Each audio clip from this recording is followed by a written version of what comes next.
A primeira hora da presente sessão será dedicado a homenagear os grupos vítimas de discriminação e preconceito, povo negro e demais grupos de minorias, de acordo com os requerimentos número 56.879 de 2010 do senhor senador Paulo Paim e outros senadores. Convido para compor a mesa o senhor Dr. Paulo César Jardins, delegado da Polícia Civil do Rio Grande do Sul. Por favor, compõe a mesa conosco.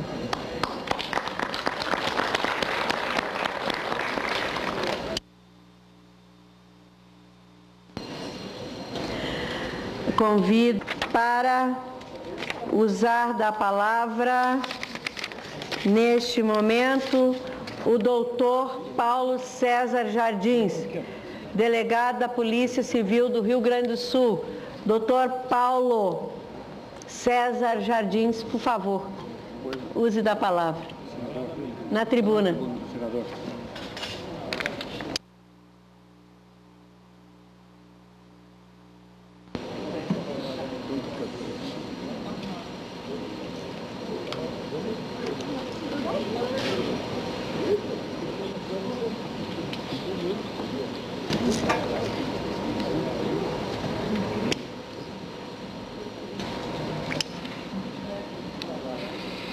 Senhora Presidente dos Trabalhos, Senador Paulo Paim,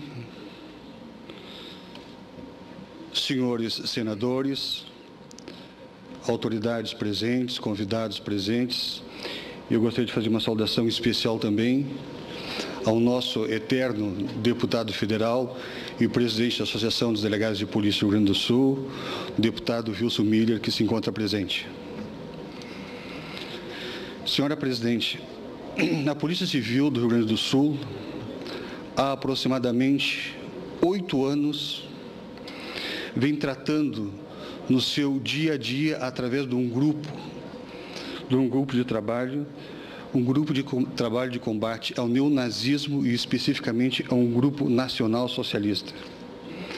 Esse grupo se instalou basicamente no Rio Grande do Sul, tendo algumas células em São Paulo, Paraná e Santa Catarina.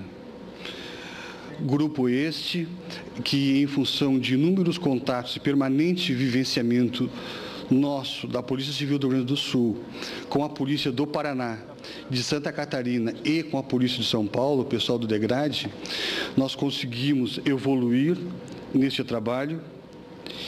E hoje nós temos uma dura realidade fática que culmina com a ameaça direta ao senador Paulo Paim em uma das últimas operações que nós fizemos.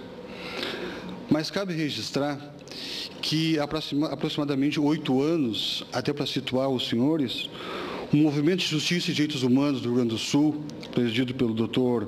Jair Christ, me procurou, na época eu era diretor do Departamento de Polícia Metropolitana, dizendo que havia um movimento jovem, um movimento diferente, um movimento nazista, segundo ele, que estava agredindo as pessoas em Porto Alegre, basicamente os punks. Nós montamos um grupo de trabalho no DPM para fazer algumas investigações e logo começamos a fazer algumas prisões. E, para nossa surpresa, essas pessoas tinham várias tatuagens pelo corpo. Tinham swastika que falavam uma linguagem diferenciada, uma linguagem de segregação racial, falavam uma linguagem de higienização social, falavam uma linguagem nacional socialista baseada no livro Mein Kampf, de Hitler. A mim surpreendeu, porque até então isto era novidade.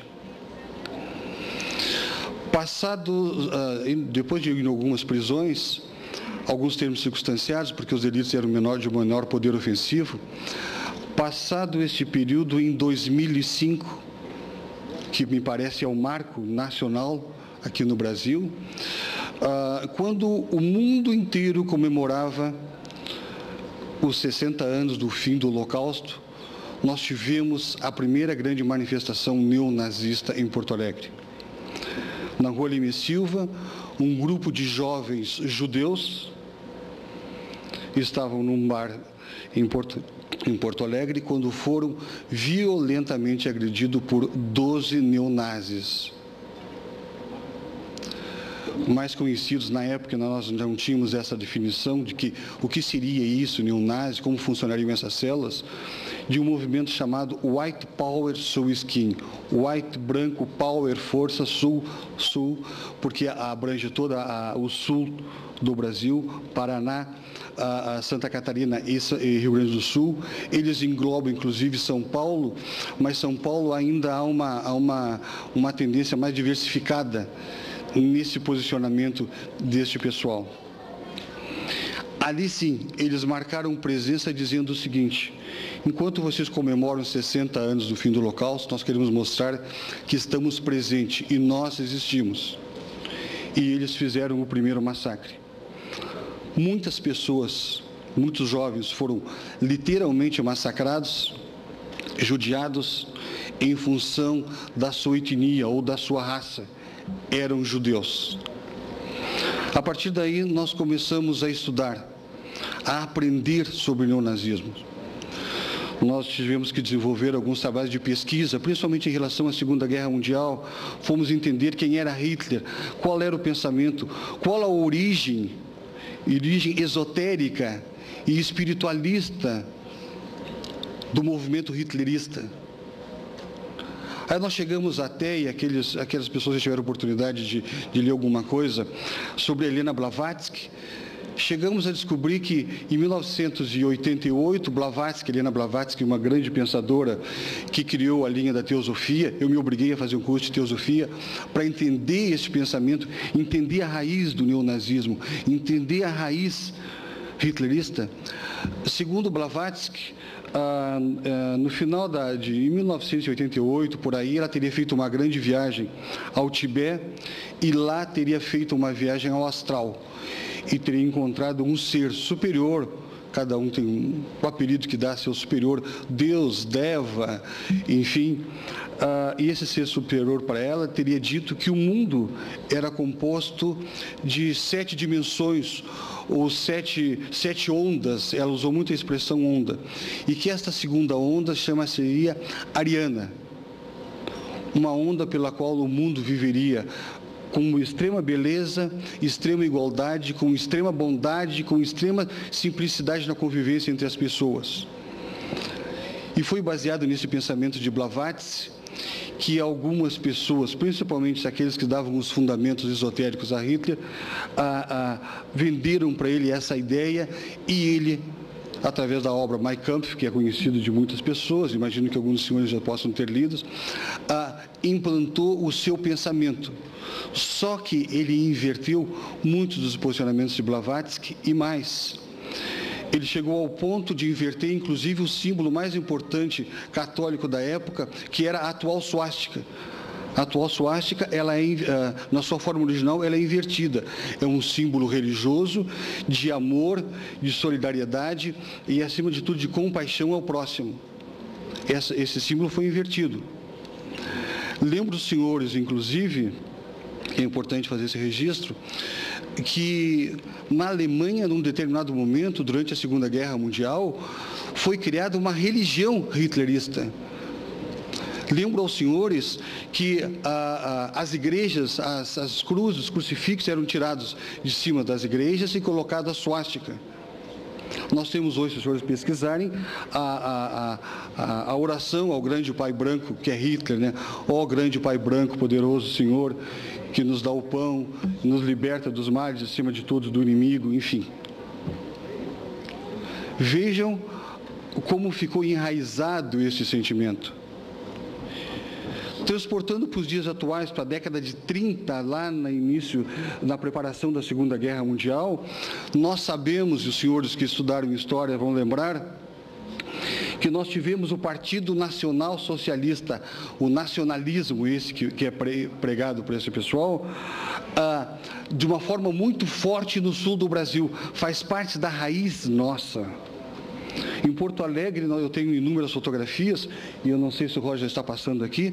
Aqui nós temos fotografias do Movimento Nacional Socialista desfilando nas ruas de Porto Alegre. Desfilando nas ruas de Porto Alegre. ele era um partido aceito. Nós sabemos que antes da Segunda Guerra, o governo brasileiro, o nosso país, estava a favor dos nazistas, estava a favor de Hitler. Somente na 1ª hora, no finalzinho, quando foi estourar realmente a Segunda Guerra Mundial, Getúlio Vargas resolveu, por motivos que não cabe abordar agora, resolveu apoiar as forças aliadas e decidiu decretar a extinção do movimento nazista ou do nazismo no Brasil. Isso foi final de 39, início de 40.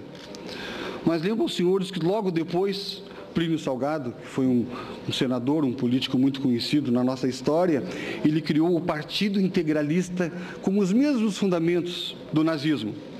Vejam, senhores, tudo isso está acontecendo no Rio Grande do Sul. Tudo isso está acontecendo, a origem de tudo isso é Rio Grande do Sul. Esse partido integralista tinha este fundamento também de segregação racial, de purificação das raças e, acima de tudo, de uma raça nova, uma raça pura, uma única raça, e sendo que as outras seriam consideradas sub-raça, subespécie e deveriam ser extintas.